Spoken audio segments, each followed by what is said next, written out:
একদিন যদি সকালবেলা একটু দেরি করে উঠি না, তাহলে সমস্ত কাজই না লেট হয়ে যায়। এই ধরো আজকে যেহেতু একটু লেট করে উঠেছি, সেই কারণে কিন্তু সমস্ত কাজ আমার লেটেই হয়ে যাচ্ছে বলতে পারো।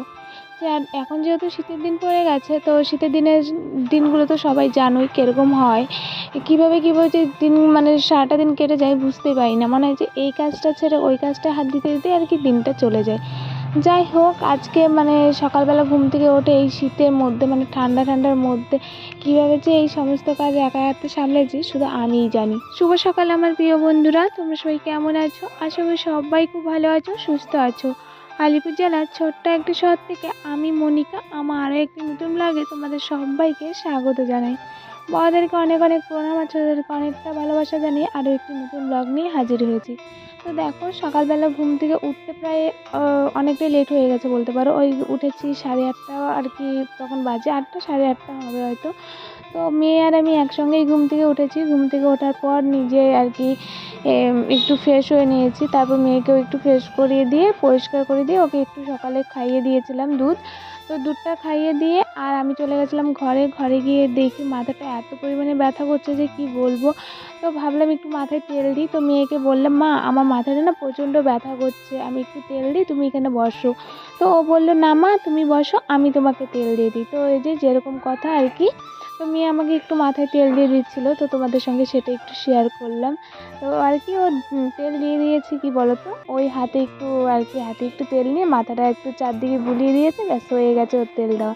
যাই হোক, তো দেখতে পেরেছিলে সকালে কতগুলো জামা কাপড় বের করেছিলাম, মানে বিছানায় যা যা জামা কাপড় পেতে দিয়েছে মানে ছিল আর কি বলতে পারো, বেড কভার তারপর বালিশের কভার আর পাতলা ব্ল্যাঙ্কেটটা সমস্ত কিছু আর কি বের করেছিলাম ধোয়ার জন্য। তো সমস্ত কিছু ধুয়ে টুয়ে স্নান টান কমপ্লিট করে সকালে একটু রুটি বানিয়েছিলাম, সেগুলোই সকালে আমি খেয়েছি। সকাল বলে ভুল, তখন ঘড়িতে বাজে ওই 1:45 মতো, মানে সমস্ত কাজকর্ম কমপ্লিট করে এসে দেখি ঘড়িতে তখন বাজে 1:45। তো তখন আর কি খেয়েছিলাম ওই রুটি। তো পরে আর কিন্তু সেরকম কিছু খাওয়া হয়নি। তারপর দেখো রেডি হয়ে বেরিয়ে পড়েছিলাম আর কি একটু বাজারে। তো বাজার থেকে কিন্তু এখন চলে এসেছি। তো বাজারে গিয়েছিলাম একটু প্রয়োজনীয় জিনিস আনতে। একটু প্রয়োজনীয় জিনিস বলতে কি, আমার একজোড়া জুতোর দরকার ছিল, মানে আমি যেই জুতোটা বাইরে পরি না, সেই জুতোটা না ছিঁড়ে গেছে। তো সেটা আনার জন্য আর কি একটু বাজারে গিয়েছিলাম। তো এই যে এখন কিন্তু বাজার থেকে চলে এসেছে আর এখন ঘড়িতে বাজে 7:30। তো এখন বাজার থেকে কী এনেছিলাম সেটাই তোমাদের সঙ্গে শেয়ার করছি। তো ওইখানে দেখতেই পেলে একজোড়া জুতো এনেছি সবসময় ব্যবহার করার জন্য আর কি, বাইরে পরার জন্য।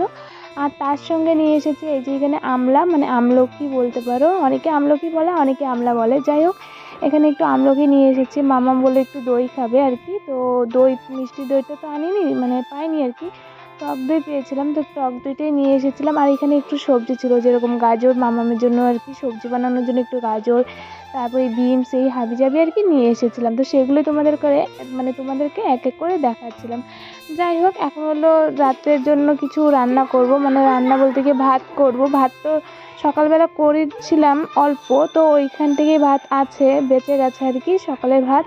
তো সেটা দিয়ে এখন আর কি ভাত আমরা খাবো, মানে মাম্মা আর আমি খাবো। তো সেই কারণে এখানে বিনস ভাজা করবো বলে বিনসটা কেটে নিচ্ছি। আর জানো তো এই শীতের দিনে না মানে কী যে বড় একটা অসুবিধা, কোনো কাজকর্ম করতে কিন্তু এনার্জি থাকে না। আর সব কাজের মধ্যে বেশিরভাগ ঠান্ডাটাই লাগে আমার, আর আমার যেহেতু ঠান্ডা বেশি, সেই কারণে আর কি বেশি ঠান্ডাই লাগে বলতে পারো। যাই হোক, সেদিন আর পরে তোমাদের সঙ্গে সেরকম কিছু শেয়ার করতে পারিনি। তারপরের দিন আবারও সকাল থেকে ব্লগটা শুরু করেছিলাম। যে আমি সকালবেলা করে ব্লগ শুরু করি ঠিকই, কিন্তু সারাটা দিনের কাজ তোমাদের সঙ্গে ঠিকঠাকভাবে শেয়ার করতে পারি না।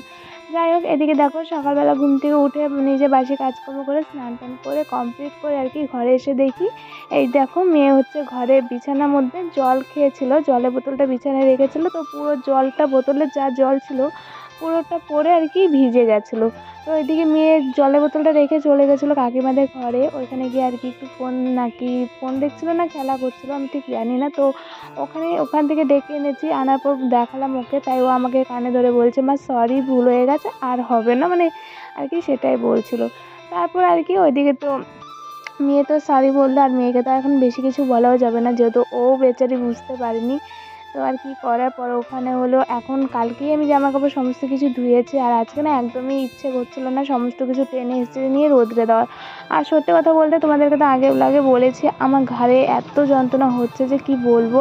তো আগের থেকে অনেকটাই বেটার আছি, মানে এটা হচ্ছে 2-3 দিনের ব্লগ একসঙ্গে এডিট করে দিচ্ছি, তো মানে 2 দিনের ব্লগ একসঙ্গে এডিট করে দিচ্ছি। তো এখন আগের থেকে অনেকটাই ভালো আছি বলতে পারো, মানে ঘাড়ের ব্যথাটা অনেকটাই কমে গেছে। এক পাশে তো ওই ঘাড়টা একটু নাড়াতে পারি, আরেক পাশে একটু সমস্যা হয়, কারণ আরেক পাশে নাড়াতে পারি না, একবার যদি বিছানায় উঠি না এই পাশ হয়ে আর কি ডান পাশে আর কি ব্যথাটা আছে। যাই হোক ওই ব্যথা থাকলে কি হবে, নিজের কাজ তো নিজেকে করতেই হবে, তাই না? তো দেখো এদিকে আজকে কি রান্না করব ভাবছিলাম, তো ভাবলাম আজকে একটু মুসুরির ডাল করি পেঁপে দিয়ে। মামামের জন্য তো পেঁপেটা খুবই প্রয়োজন, আর ওর জন্য পেঁপে আনা হয়েছে। আর আমি বেশিরভাগ পেঁপেটা আমার একদমই পেঁপে সবজিটাই আমার পছন্দ না, পেঁপে কোয়াশ, তো আমার জন্য রান্না করছিলাম না, শুধু আমি ডালটা খেয়েছি, পেঁপেটা কিন্তু মামামের জন্য আর কি ডালে দেওয়া। তো যাই হোক ওইদিকে তো ডাল সিদ্ধ বসিয়ে দিয়েছে, আর তার সঙ্গে পেঁপেও দিয়ে দিয়েছে ওটাতে।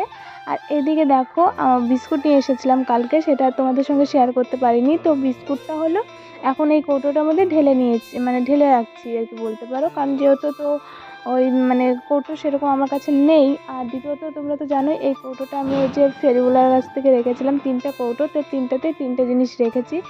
আর একটাতে চিনি রেখেছি, আর একটাতে হচ্ছে এই যে বিস্কুট রেখেছি, আর রেখেছিলাম আর একটাতে কী যেন কী রেখেছি মনে নেই এখন। তো যাই হোক এদিকে দেখো ডালটা তো প্রায় সিদ্ধ হয়ে গেছে, আর এদিকে হলো মেয়েকে স্নান করাবো বলে গরম জল বসিয়ে দিয়েছি।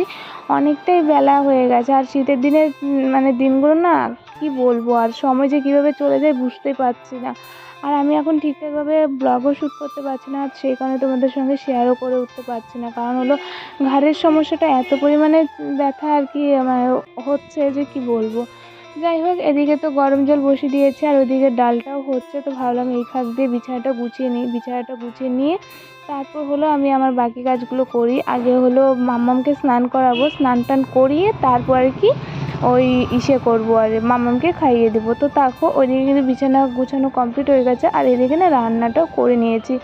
আর আজকে রান্না করে ভাতের হাঁড়িটাও আজকে একটু খালি করে নিলাম, কারণ ভাত যা রান্না করেছিলাম সেটা একটু গামলার মধ্যে ঢেলে এই হাঁড়িটা নিয়ে এসেছি ধোয়ার জন্য।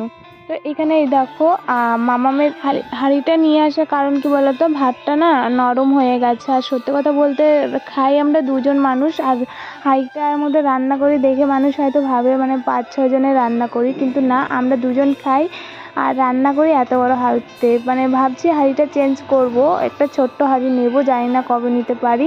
তো যাই হোক যদি নেই অবশ্যই তোমাদের সঙ্গে শেয়ার করব। তো দেখো এদিকে কিন্তু আমি মামামের ওই জামাটা মানে হানিকটা আর তার সঙ্গে যে গামছাগুলো মানে গামছাটা ভিজিয়েছিলাম সেটা আর কি ধুয়ে নিলাম, ধুয়ে নিয়ে চলে এসেছি এই যে এখন মেলে দেওয়ার জন্য। আর সকালে স্নানের সময় যে সমস্ত জামা কাপড় আর কি ধুয়ে দিয়েছিলাম সেগুলো সব শুকিয়ে গেছে, সেগুলো উঠিয়ে ঘরে রেখে এসেছি। আর আর দেখো এদিকে হলো যে বাসনগুলো আমি ধুয়েছিলাম সেগুলো সব এখানেই রেখে দিয়েছিলাম, তো এখন এগুলোকে নিয়ে ঘরে রেখে দিচ্ছি। আর আজকে বেশি কিছু তোমাদের সঙ্গে শেয়ার করতে পারিনি, তো যেটুকু শেয়ার করেছি ওটুকুই আমার শ্যুট করা।